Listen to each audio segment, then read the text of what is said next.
அனைவருக்கும் வணக்கம். தினம் ஒரு சிந்தனையில் இன்றைக்கி வாங்கும் சம்பளத்தை விட பார்க்கும் வேலை ஒன்றும் அதிகமில்லை என்பதே அர்ப்பணிப்பின் காரணம். நம் வாழ்க்கையில் நிறைய வேலைகள் செய்வோம்.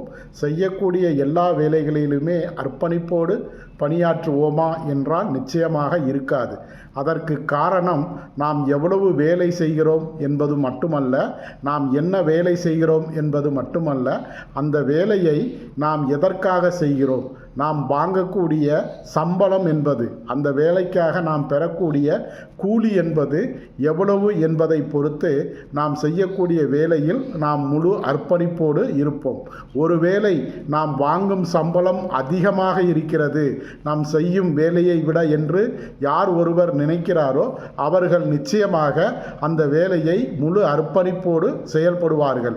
ஏனென்றால் அவர்களுக்கு தெரியும் அவர்கள் வாங்கும் சம்பளம் மிகவும் அதிகம் என்று, ஆனால் அவர்கள் பார்க்கக்கூடிய வேலையோ மிகவும் குறைவு என்று. அப்படிப்பட்ட நிலையில்தான் அவர்கள் செய்யக்கூடிய ஒவ்வொரு வேலையும் அர்ப்பணிப்போடு இருக்கும் என்பதை நாம் அனைவரும் புரிந்து கொள்ள வேண்டும். நன்றி.